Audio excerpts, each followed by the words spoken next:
Salam dan salam sejahtera. Kita semua tahu ya, isu panas dalam dunia politik kita hari ini adalah isu pengampunan Najib, yang mana kita lihat bermacam-macam teori dan andaian dibuat oleh Parti UMNO itu sendiri, oleh Barisan Nasional, oleh penyokong Najib, oleh mereka yang mencari makan dalam politik dengan menggunakan isu Najib. Contohnya adalah orang yang bernama Tun Faizal Ismail Aziz. Saya lihat kenyataan dia di halaman media Facebook beliau, yang mana di sini dia mempersoalkan Datuk Seri Anwar Ibrahim tidak hebat seperti Tun M. Apa katanya? Pengampunan Najib terbukti Anwar gagal dan Tun M adalah yang lebih hebat daripada Anwar. Nomor 1, tempoh Tun M selesaikan urusan pengampunan Anwar dalam masa 7 hari sahaja selepas mengangkat sumpah menjadi Perdana Menteri. Di sini dia kata Anwar 14 bulan selepas mengangkat sumpah baru dapat uruskan. Kedua, dia kata kualiti pengampunan Tun M berjaya mendapatkan pengampunan penuh Anwar. Anwar hanya mampu dapatkan kurangkan separuh tempoh dan denda Datuk Seri Najib.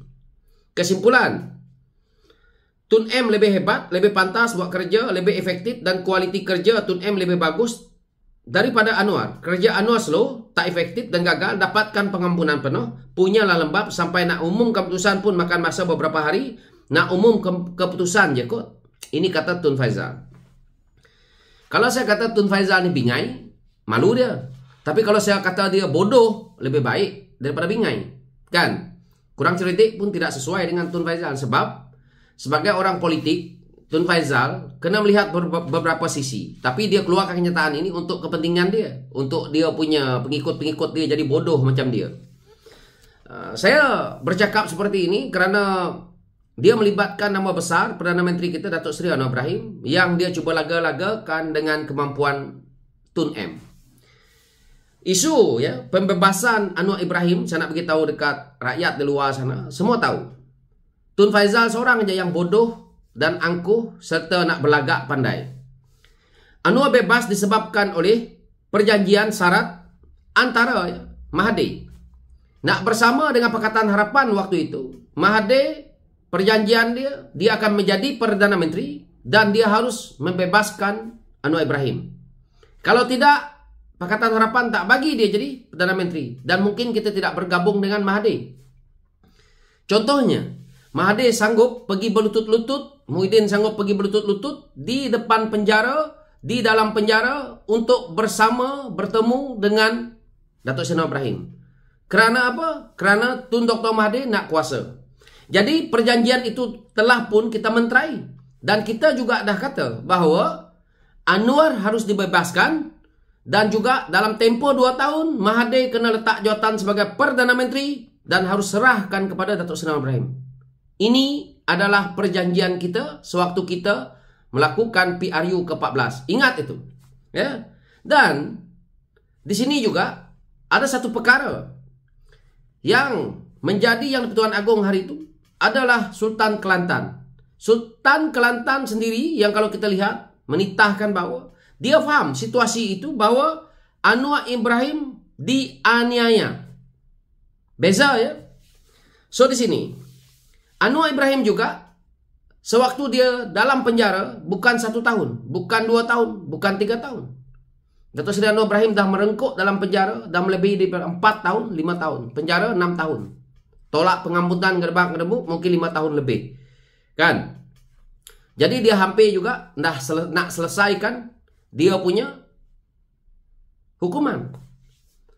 Jadi di sini kita lihat gabungan UMNO dan Pakatan Harapan sewaktu menubuhkan kerajaan ini tidak ada kita punya perjanjian bahawa kalau UMNO menyokong kepada kerajaan perpaduan hari ini kita akan bebaskan Najib. Kalau hari ini UMNO PN bersama dengan Pakatan Harapan menubuhkan kerajaan, kita akan menghantar pengampunan Najib. Tak ada.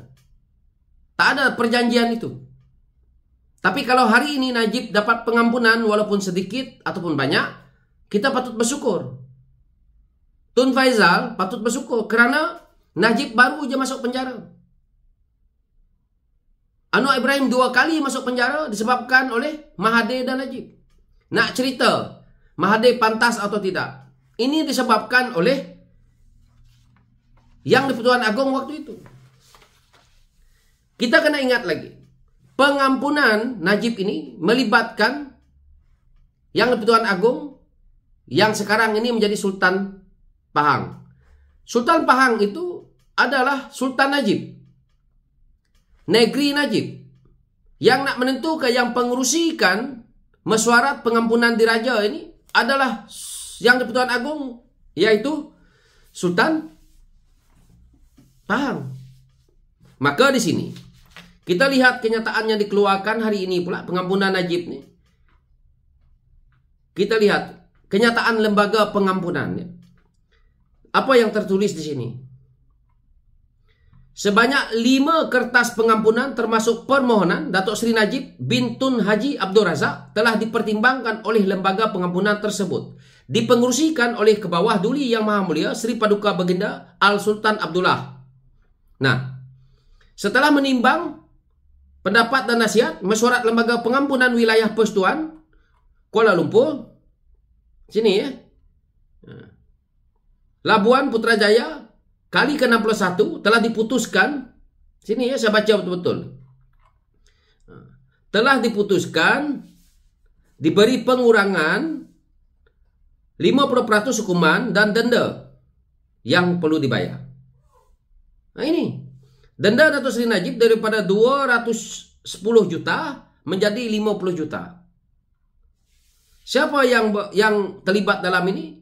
Urus Setia Lembaga Pengampunan Wilayah-Wilayah Persekutuan Kuala Lumpur Labuan, Bahagian Hal Ehwal Undang-Undang Jabatan Perdana Menteri. Siapa Menteri Undang-Undang kita hari ini? Datuk Seri Azalina Othman, orang UMNO juga. Jadi nak persoal ke sana ke sini isu ini pada saya, Tun Faizal macam orang bodoh lah. Ya, jangan salahkan Datuk Seri Anwar Ibrahim. Yang terlibat dalam isu ini bukan Datuk Seri Anwar Ibrahim. Jadi ya, kalau kita lihat, saya juga melihat satu orang, yaitu berkenaan dengan MKT UMNO juga, yaitu Muhammad Puat Zalkassi ini, yang juga seolah-olah menyalahkan Datuk Seri Anwar Ibrahim apabila dia menyatakan bahawa Najib tidak dapat pengampunan penuh untuk lemahkan UMNO. Dan di sini dia kata Najib gagal dapat pengampunan penuh, ia amat melukakan orang lain boleh, dia tidak boleh. Apa yang mahu ia tidak, ada yang mahu ia tidak dibolehkan. Mana boleh salahkan orang. Najib dia punya kes berbeza. Anwar Ibrahim dianiaya dengan membuat tuduhan liwat. Masa zaman Tun pun dibuat tuduhan liwat. Masa Najib juga dibuat tuduhan liwat, di penjara. Jadi ini rezeki masing-masing. Ketidakpuasan hati manusia ini susahlah kita. Yang putuskan ini Sultan Najib tau. Nasib baik Sultan Najib itu sendiri, yaitu Sultan Pahang, sebelum dia nak berangkat pulang untuk menamatkan tempoh sebagai Yang di-Pertuan Agong, perkara ini telah diselesaikan tapi tak selesai. Jadi hari ini semua nak merungut. Pada saya tak adil nak menyalahkan Datuk Seri Anwar Ibrahim. Kesnya sangat berbeza. Najib kesnya 1MDB. Kes 1MDB ini benar-benar wujud. Duit dikembalikan dah 2 kali. Kan? Harta benda yang telah dibeli, yang sebagian belum kembali, yang sebagian sudah kembali. Dan hari ini negara terpaksa berdepan dengan masalah perlu bayar hutang 1MDB ini. Ini bukan perkara yang boleh main-mainkan. Isu Datuk Seri Najib ini bukan isu yang sangat kecil. Dia melibatkan harta benda negara. Manakala isu Datuk Seri Anwar Ibrahim ini hanya peribadi dia, tidak melibatkan kecurian wang rakyat. Beza sangat. Jadi saya melihat daripada isu ahli Majlis Kerja Tertinggi UMNO Muhammad Puat, daripada isu Tun Faizal ini, inilah orang yang membuat UMNO itu lemah, manusia-manusia ini, kerana tidak menerima hakikat bahawa ramai lagi orang di luar sana melihat bahawa kes Najib ini bukan perkara yang main-main, dan kita sewenang-wenangnya mengeluarkan dia daripada penjara, dan akhirnya menjadi satu perkara yang akan menyebabkan rakyat bertambah marah. Kalau Najib itu dikeluarkan daripada penjara lebih awal, lebih banyak lagi kekalahan kepada UMNO Barisan Nasional. Percaya cakap saya.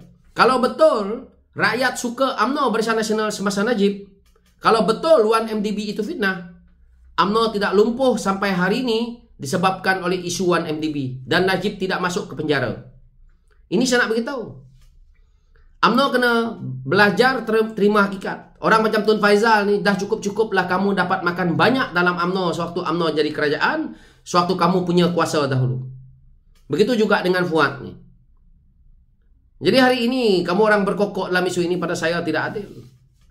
Jangan cerita anu 14 hari boleh buat dan sebagainya. Ini perjanjian Mahathir dah ada waktu itu. So itu saya tidak nak ulas panjang-panjang kerana saya harap kerajaan perpaduan ini bukan disebabkan oleh orang seperti Fuad Zalkassi ataupun Tun Faizal. Kekuatan UMNO hari ini untuk bersama kerajaan adalah ahli parlimennya, ya. Kena ingat itu. Jadi mereka-mereka ni macam saya aja. Macam rakyat biasa aja. Dia tiada kuasa. Yang ada kuasa untuk menentukan kerajaan hari ini adalah ahli parlimen UMNO yang bersama dalam kerajaan hari ini. Puak-puak ni anggap saja macam walaon, tolak tepi je. Okey? Sekian dari saya, terima kasih. Thank you.